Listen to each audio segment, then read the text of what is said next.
We are now recording. There we go. Okay, so I'm just going to double check on my phone that we are indeed live.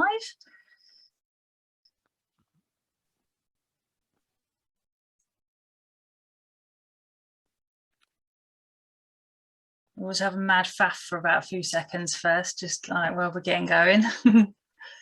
Right, and we are live. Yep. So I'll just share you around a little bit.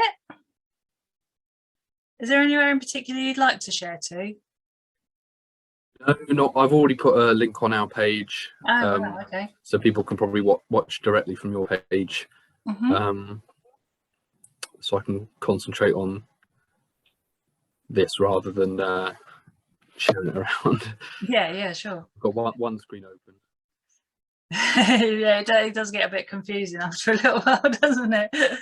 Right, so we are sharing on the community group as well as on the ICAN public page right now, okay? So, right, for anybody who might be joining us, we will be getting going in just a couple of seconds. We're just getting set up properly.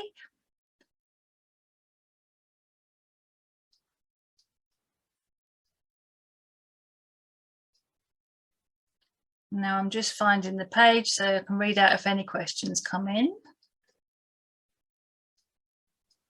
That's if my phone ever decides to work.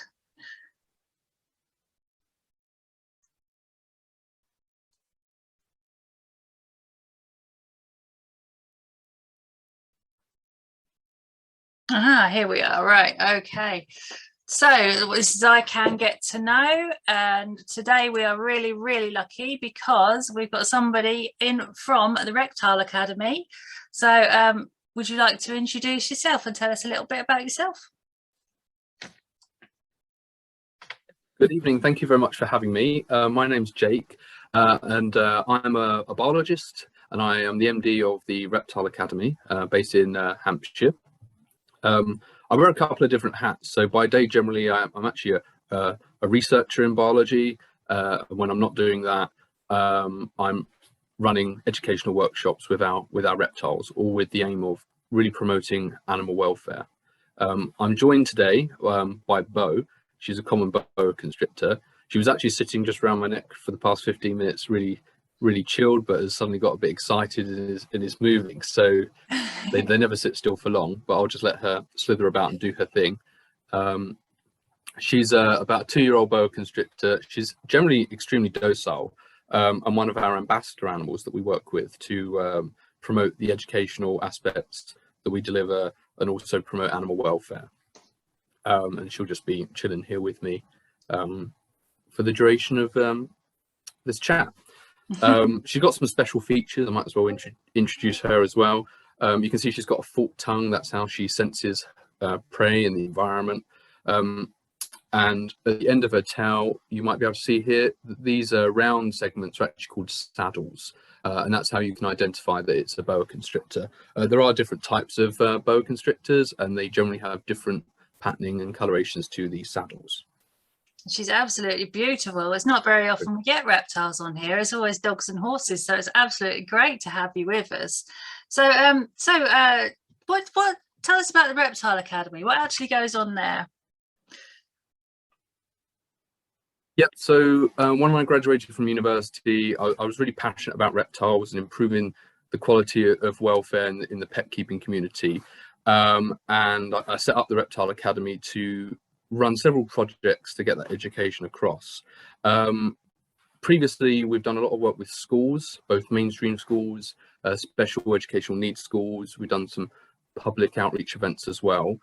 More recently, we've been delivering more formal training programs with universities. And we actually have a course coming out later this year, and I'll probably go into more detail about that later on. Oh, well, that sounds really exciting. But first of all, I want you to tell me what you do in the schools. What are the children like when they see the snakes and all the reptiles?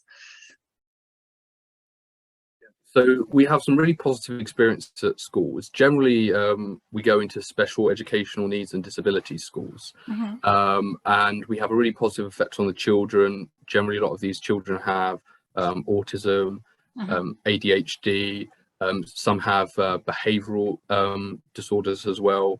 And we always get really positive feedback from the class, the pupils and the teachers as well. For example, children with autism, right? They really struggle socially. They struggle with verbal cues, body language cues, emotional cues as well.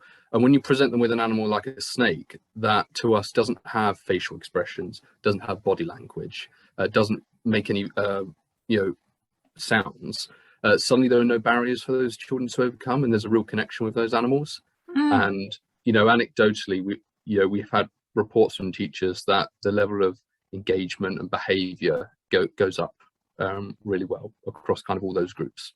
Oh, that's amazing. What a Really wonderful great. thing to do. I mean, you hear about service dogs and, like animals in the classroom and things, but you'd never think of putting snakes and reptiles in there. So what animals do they find that do you find that the children like the most?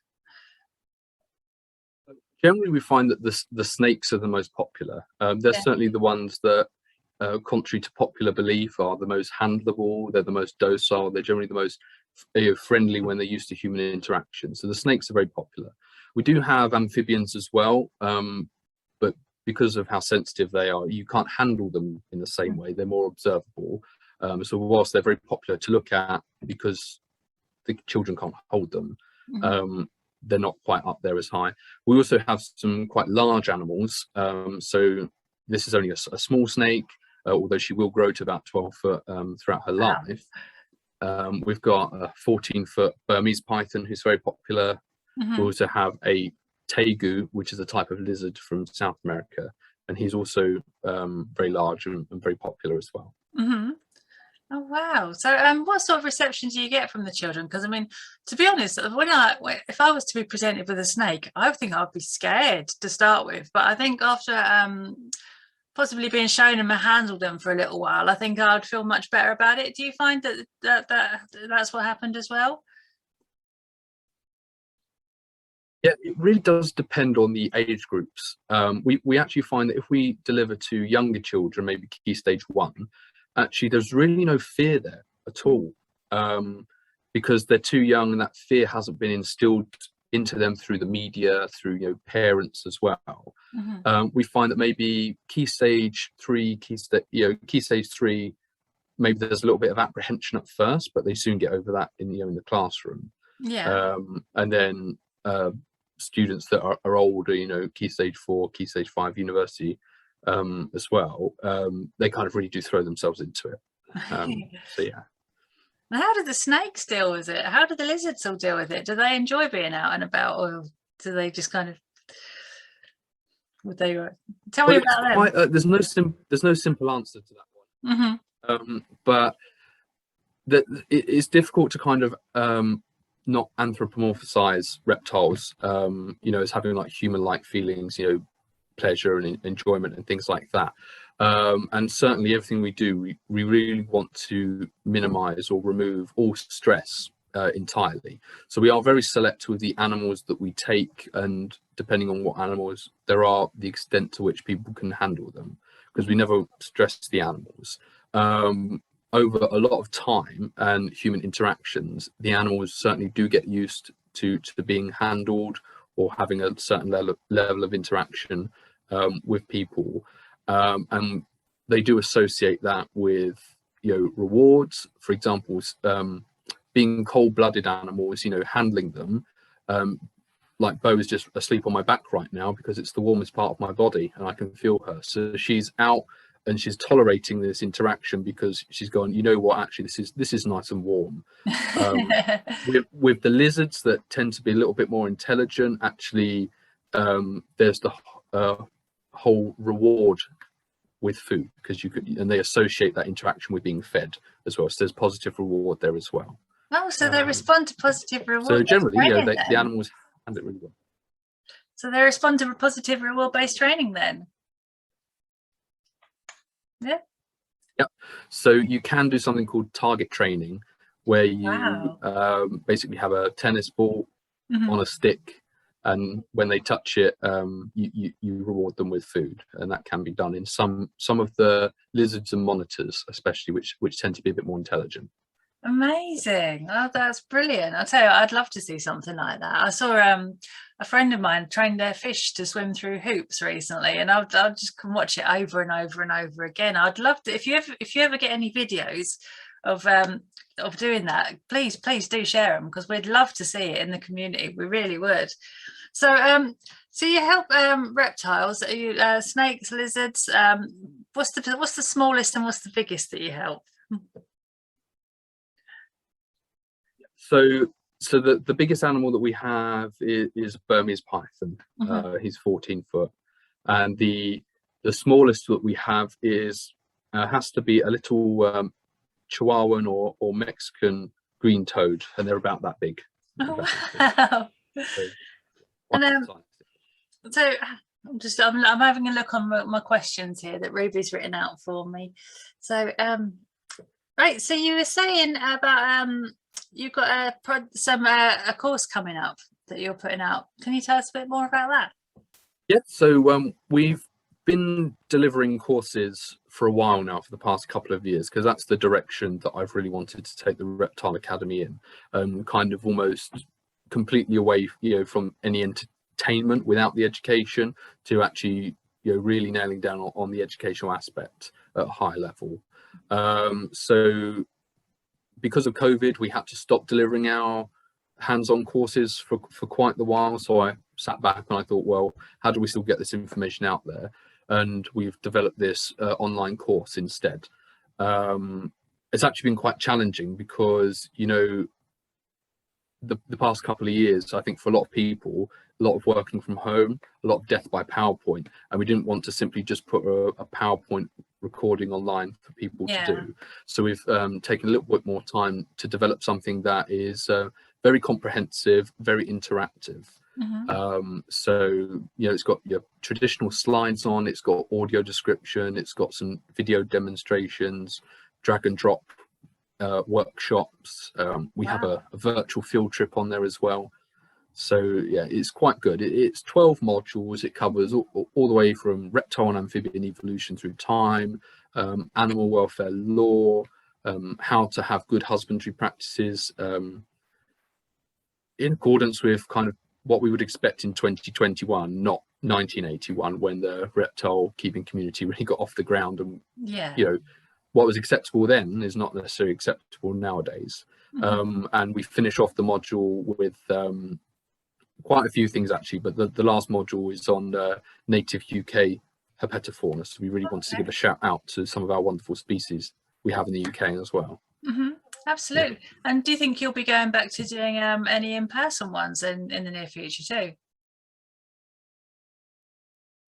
So as soon as COVID restrictions fully lift and organizations feel that it's safe to bring external people in and do activities, we will be going back to do the hands-on training.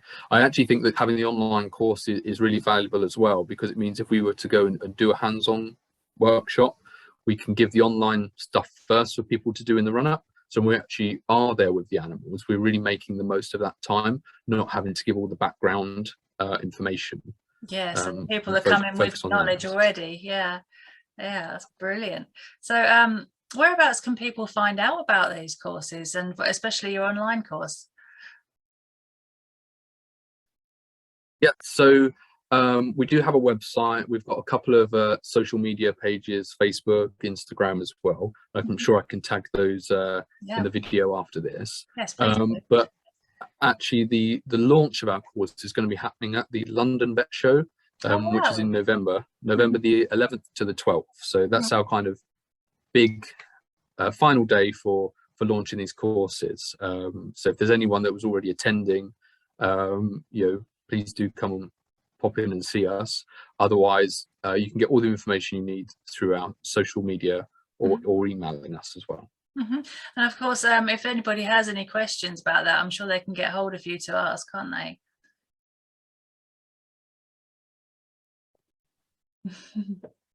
Tag the email in at the end of the talk. Yeah, please do. So let's have a look. So the animals in your care, right? Do they all live with you, or? Yeah, so we do have a private kind of centre for them at the moment. Okay. We are looking over the next couple of years to expand into something a lot bigger, and hopefully that will come following, you know, the course has been somewhat successful. Oh, wow. But yeah, we have about 30 animals 30? across 20 Wow. species. So there's quite a lot of them to look after, but it's very rewarding to work with all those animals. Yeah, I can imagine, especially because they're all different as well, aren't they? So I suppose they all have different needs and different, you know, things that they need doing for them. So how has being part of ICAN helped you? So I think something that's really important working with an organization such as ICAN is that being part of an organization which is very pro animal welfare. In this case, it's, you know, force-free training being the main selling point, if you like. It really gives some of our clients trust in what we're doing. You know, it's another badge to add to our portfolio to say, actually, you know, this organization, they do have good standards and there's someone else endorsing them. So that endorsement is very valuable. It's also a very big community. I mean, I checked earlier, there's about 800 people in the actually in the group, and then the public page has about 12 to 13,000 likes and followers as well. So actually it's a really big community. And not all of our members are on Facebook either. I say not all of our members. Yeah, so probably even more. But yeah, so I mean, yeah, with this video chat. Yeah, no, a bit of lag. Go on. Yeah, there is a terrible lag, isn't there? But no, so I'm just fascinated to hear about reptiles being able to do training now. I want to see this now. So you know, you've said it on camera. You know, you're tied into a contract. We want to see a video when you make one. Okay. All right, well, I'm going to let you go, but it has been absolutely fascinating talking to you, and it's been wonderful to meet Bo as well. It's great to actually have different species on here. And sorry, she's good. Hey, Bo. She's hiding, but she is here. She's more interested in the wall. She's very camera shy, isn't she? Yeah. But no, it's been wonderful to meet you, and thank you ever so much for coming on, and we wish you all the luck in the world with your online course. And please do drop any relevant links and, you know, anything that you want us to put forward to our members, or, you know, just in general, please do drop the links down, because we will pop them in the group for you. And yeah, it's been great meeting you. Thank you.